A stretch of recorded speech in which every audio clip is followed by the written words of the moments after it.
mfata amazi nsa n'uyuhagira, natekerezaga ko ndimo kwiyuhagira nivanaho icyo kumubera, ariko noga nambaye n'imyenda. Naje gufata urugendo njya iwabo wa mama aho bari batuye, nabwo nagiye ntazi niyo ngana kuko nta na gahunda nagiraga yo kujyayo. Ndagenda ngezeyo ndaharara, bucya mbona ariho ndi maze kugarura ubwenge. Mbonye ariho ndi nanone numva ndababaye cyane, bituma nanahava ntahanasezeye. Ndagenda ngeze muri quartier y'iwacu kwa papa, numva abantu barimo baravuza induru ngo dore kanaka dore kanaka.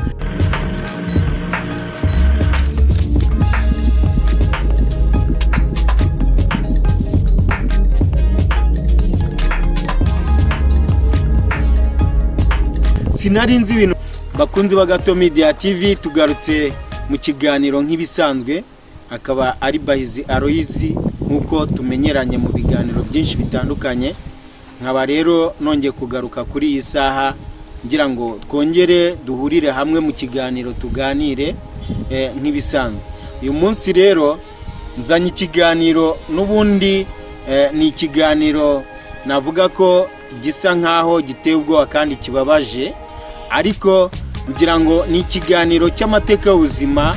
N'ubundi ni ubuzima nk'ibisanzwe kuko twese dusanzwe tunyura mu buzima butandukanye. Bikaba ngombwa rero yuko igihe kigera, igihe tubonye ubwisanzure, ko tugomba kuvuga ku mateka yaba yararanze ubuzima bwacu muri rusange. Jewe rero nje mu kiganiro nshaka kubabwira ku buzima bwanjye yuko ubuzima bwanjye icyagiye kiburanga kuva nkivuka, byabaye ibintu nanjye kugeza ubu ngubu numva cyangwa se iyo ntekereje binangaza, cyangwa cyane cyane bimwe bikanera kubabara, bimwe bikabije. Ubuzima bwagumye bungarukamo kenshi, ubuzima bwagumye hari ibyemezo byinshi byagiye bidafatwa mu buzima bwanjye, cyangwa se ubuzima kenshi bwagiye butuma ntagenda nzamuka nk'abandi ngo mbashe gutera imbere cyane, kuko mera mu mateka y'ubwo buzima butagenze neza. Rero impamvu zimwe zituma bikunda kungendekera gutyo biranankomerera cyane kubivuga. Njyewe naravutse, mvuka bambwira ko nabyawe na mama. Mama ni umumama witwa Kasine Atanasia, ndetse papa wanjye akaba yitwa Habiyakare Apollinaire. Ngira ngo mbabwire ko uyu munsi mbabwira n'aba babyeyi ntago muri ubu buzima nkibafite, ntago bakiriho ku buzima bw'abatuye kuri iyi si, ariko ntago ari cyo nje kubabwira cyane. Ndababwira mu buzima bw'amavuko yanjye kuko navutse aba babyeyi bariho, ndetse nakuze bahari. Ngira ngo baje gupfa nkuko n'ubundi mu buzima abandi bose bapfa, nkuko iyi si tuzi imeze, nkuko natwe tuzi bizatugendekera mu bundi buzima tuzabasha kubona imbere. Ariko igitangaje cyane ni amavuko yanjye nyine ariyo ngiye kubabwira. Njyewe naravutse, ariko nubwo ngiye kubivuga, iki kiganiro nigize kukivuga, ariko nyivuga mu buryo numvaga butari uburyo speciale. Numva nshaka kugisubiramo, ahari nshaka kuzakivuga kuzageza ubwo mvuga amateka yanjye neza, uko yagenze, uko nabashije kumenya iby'ubuzima bwanjye, cyangwa se uko nabubonye mu mikurire yanjye. Njyewe mama yarambyaye, akimara kumbyara mama ashwana na papa aransiga, bambwira ko ntigeze mfata ku ibere rya mama n'umunsi warimwe. Icyo gihe ni ukuvuga ngo papa yari afite ingo ebyiri. Yari afite urugo rwitwa Rukuru, akaba afite n'urugo rwa mama. Urugo rwa mama rero hagati ye na papa bari abantu barangwaga cyane ngo no gushwana. Igihe rero mama yambyaraga n'ubundi baje gushwana ndetse bararakaranya, mama aranta arigendera anta n'uruhinja. Muri icyo gihe ntago byari bizwi cyane yuko ushobora kuvamo umuntu ushobora gukura, nkaba umuntu w'umugabo ugeze ahangaha, nanjye nkaba ndi umupapa. Ubu ndi umupapa w'abana 3, ariko ngira ngo ubuzima bwanjye ni amateka maremare nk'uko nanjye mbivuga. Ni ukuvuga muri icyo gihe papa niwe wanderaga, ntago yigize anjyana mu rugo rukuru ngo babashe kundera. Ntago nzi impamvu icyo gihe papa atabikoze.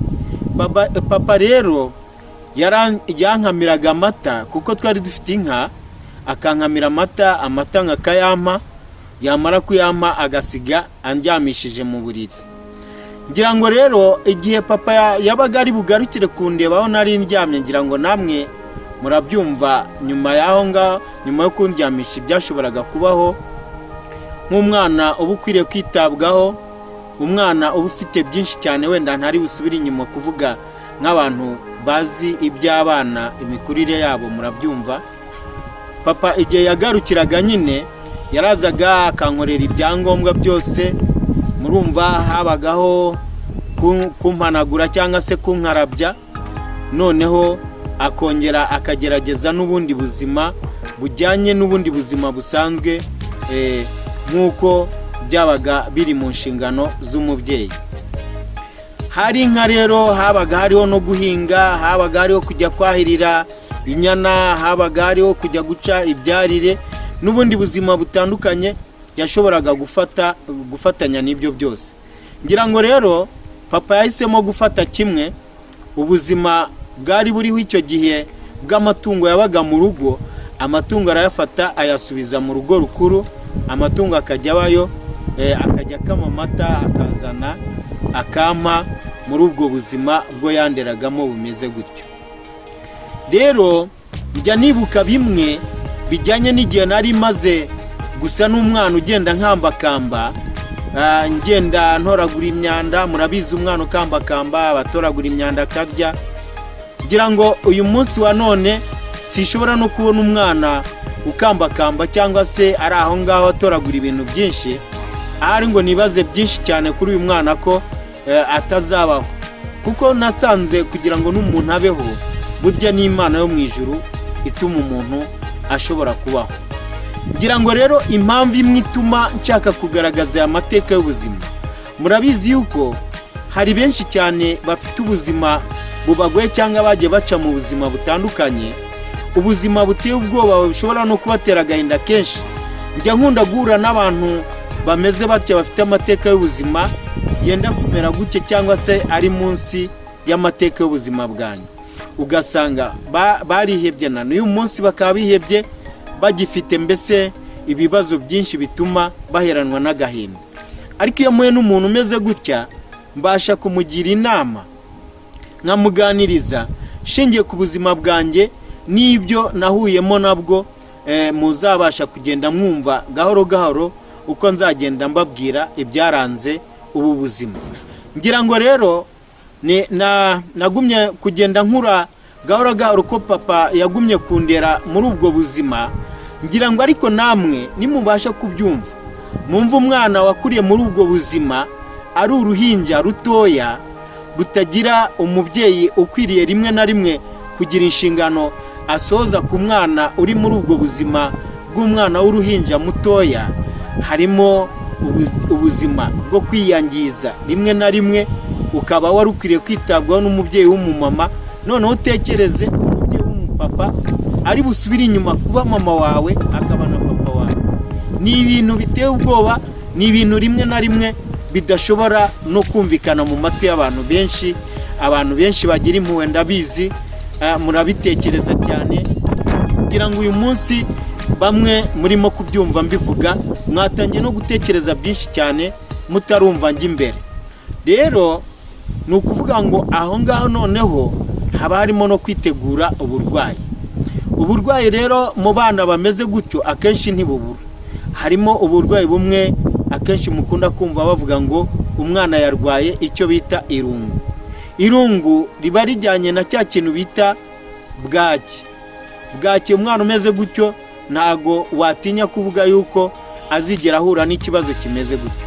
Noneho rero iyo umaze kumva icyo kibazo uribaza uti se uyu mwana azakura ate, azakura b'umuntu? Abenshi bakunda kumva ko uyu mwana adakura ngo abeho abo umuntu. Ntago bakunda kumva kenshi ko uyu mwana ikiba kimuranga gusa kimwe kiba kitarashora kuri we mu gihe bashobora kuba bamubona ari urupfu gusa. Ariko njyewe ntago ariko byagenze. Naragiye nkura muri ubwo buzima, ariko ubuzima butagenze neza. Nabashije gukura ngejeje hagati nko mu myaka 2, mama yagarutse mu rugo. Agarutse mu rugo, mama ntiyigeze angirira urukundo. Muri icyo gihe mu byo nabashaga kubona, nabonaga mama ajya akunda kunkubita kenshi, ndetse akankubita nk'udakubita umwana mutoya, akankubita nkababara. Icyo gihe nta rukundo na ruke nigize ngirira mama. N'uyu munsi uretse ubuntu bw'Imana gusa, Imana kuba tubasha rimwe na rimwe kuyoboka Imana, kuko Imana ari umubyeyi w'umunyembabazi, Imana ari yo murezi ugira impuhwe kuri benshi, ari nayo ibituma twarakuze tukabaho, natwe tukabasha kwiyumvamo imbabazi zayo. Ariko ngiye nk'umwana w'umuntu, nta nubwo nigize niyumvamo na rimwe kugira imbabazi zo guha mama wanjye, kuko mama haba mbere yuko andera ambyara nkura mu nda ye, ntiyigeze anyereka impuhwe za kibyeyi. Yewe ntiyigeze anyereka n'inshingano ku mwana we. Icyo gihe rero ntago nanjye nari gukurira muri ubwo buzima ngo mbashe kubona imbabazi nagirira mama wanjye. Ahubwo umuntu nabashije kubanza kwiyumvamo ni papa wahanganye n'ubwo buzima bw'umwana w'uruhinja, ntitaye kumenya icyabaye mu buzima bw'ibanze bwatumye mama ndeka akanta kagenda. Kandi nzi ko ababyeyi baba mama bagira impuhwe, badashobora na rimwe gutekereza guta abana babo bona niyo baba bafite ikintu twita indengakamere bashobora gupfa mu rugo rwabo. Akenshi tubona umubyeyi w'umumama ashobora no kuba yapfira umwana we. Tuzi na benshi, ndetse tuzagenda tureba n'udutekerezo tumwe na tumwe twagiye twumva ko hari igihe nk'ababyeyi basigaga ingo zabo bakajya gukora ibikorwa bitandukanye, bakaza kumva ngo ingo zabo zirahiye.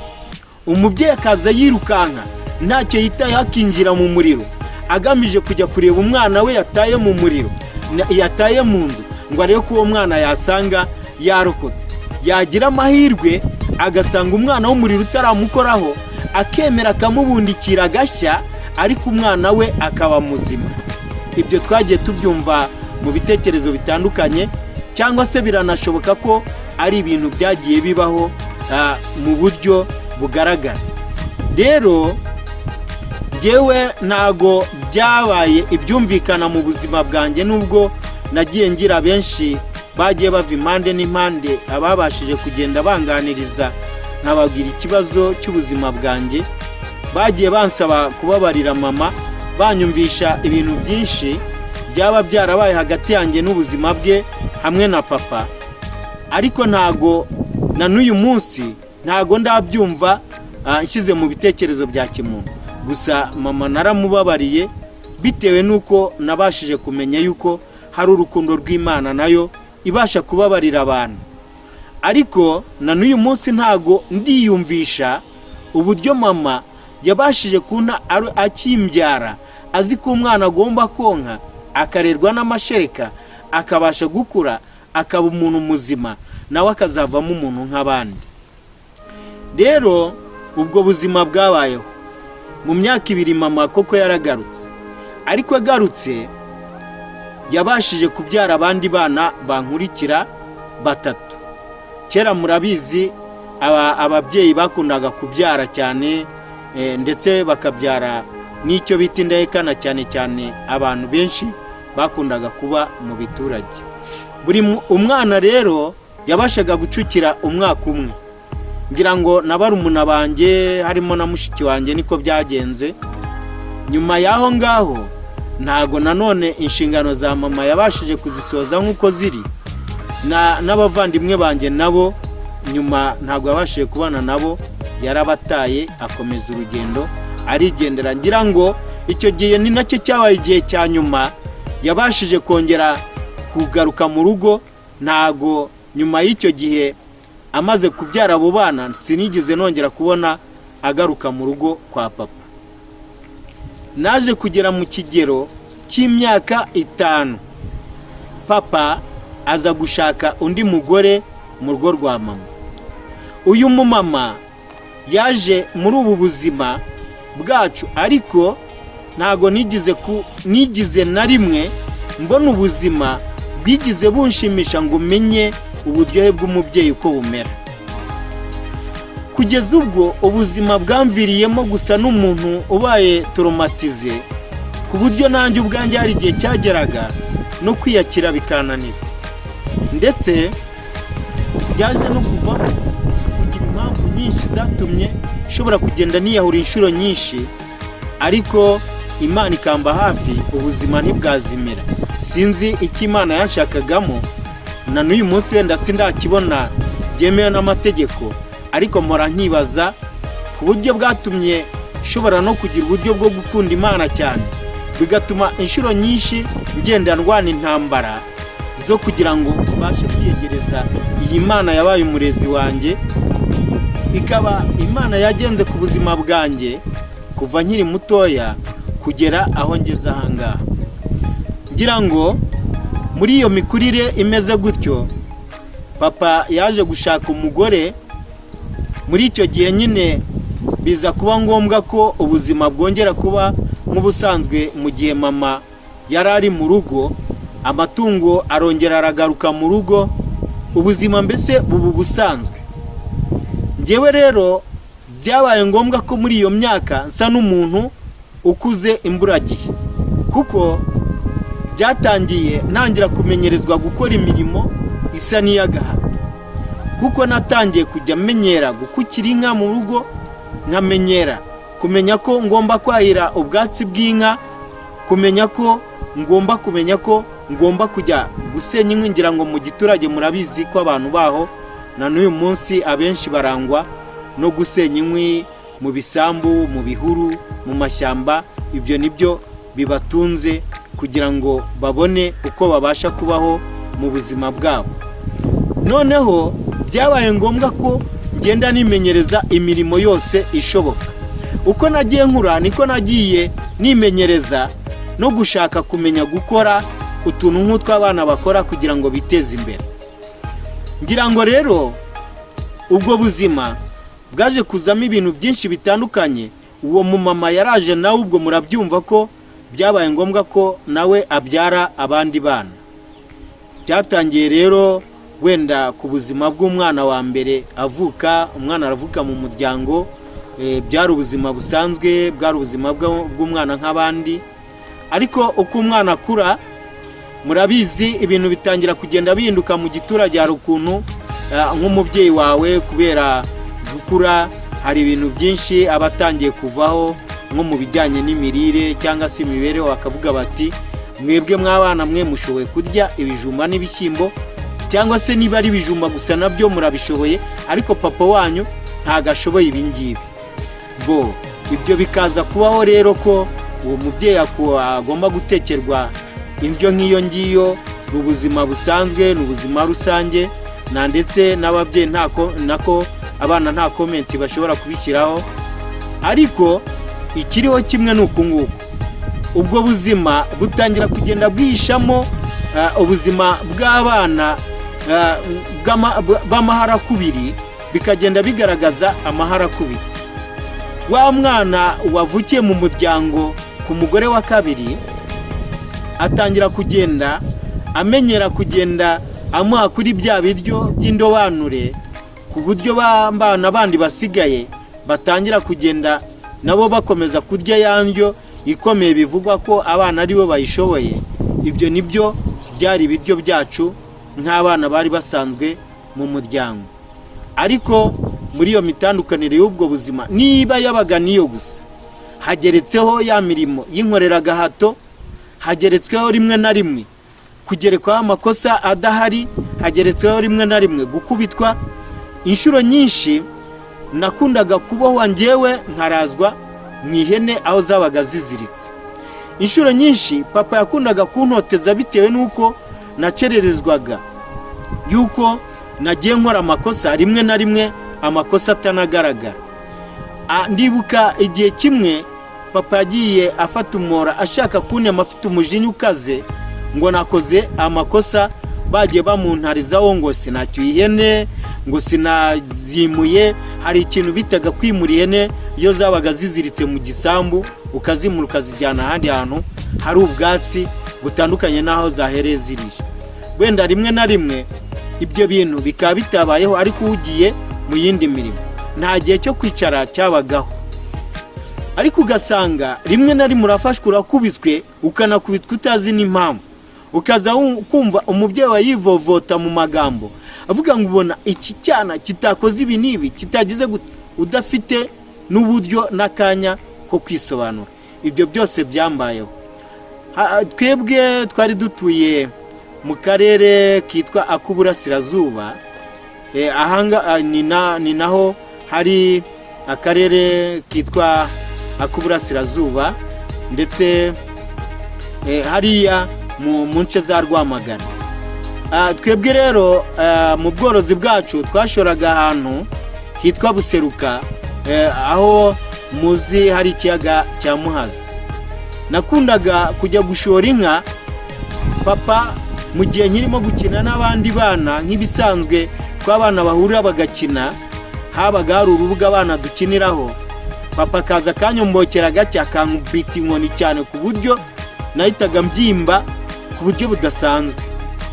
Noneho iyo nabashakaga kumukurikira n'ubundi ngo dutahe kuko ahitaga ashorera inka, abantu benshi barambwiraga batarakwica, kuko nanjye nk'uko nari nzi papa koko nkabona ari bunyice, bigatuma nshobora kuba impunzi nkahongera kwa bene wacu, ategereza ko azaza kumvanayo, ibyo nkabiheba.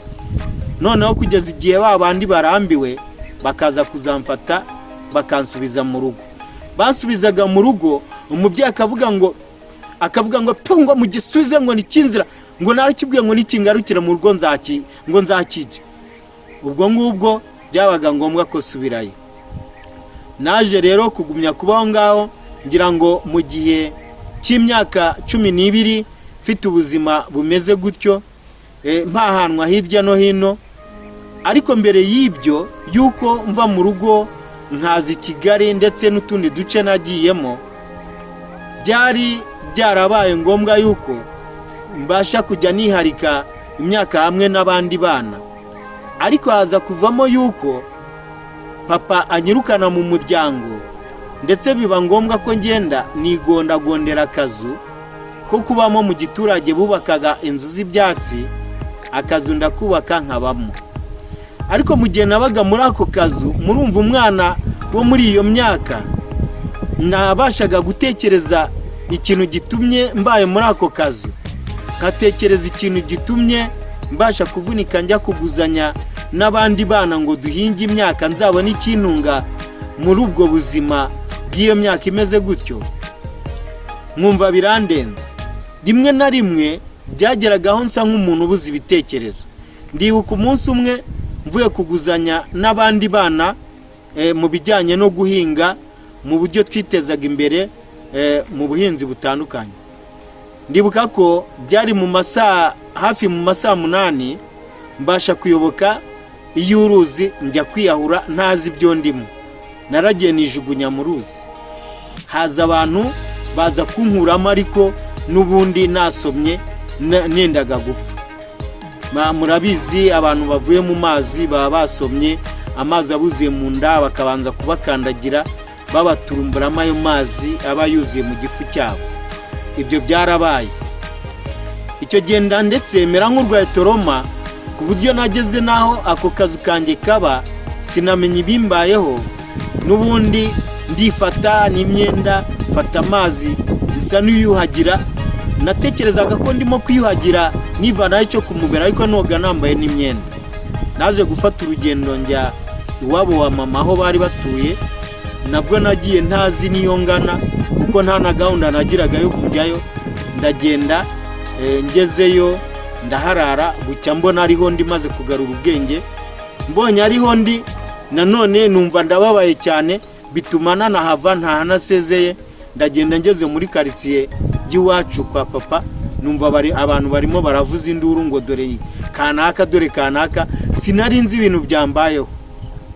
Icyo gihe babashije kumbwira ibyari byambayeho, noneho nanjye mbyumvishe nyine byarambabaje, ariko numva n'ubuzima n'ubundi ntashobora kugira uko mbugenza, ndongera ninjira muri ubwo buzima.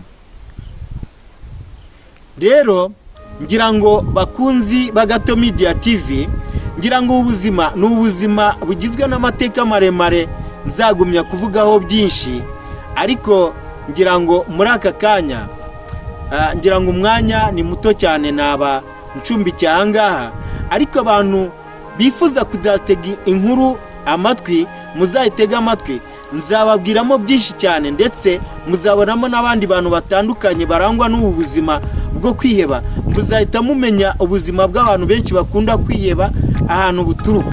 Muzajye mwegera abantu benshi mubafashe, kuko abantu benshi bakeneye gufashwa, bakeneye kugira ngo bagire umuntu baba hafi, bagire ubuzima bubashe gutekana.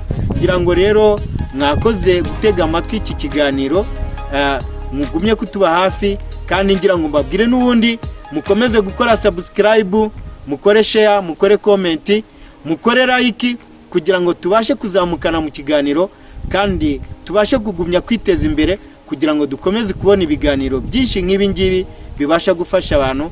Ngira ngo rero mbaye mbasezeyeho, ciao ciao.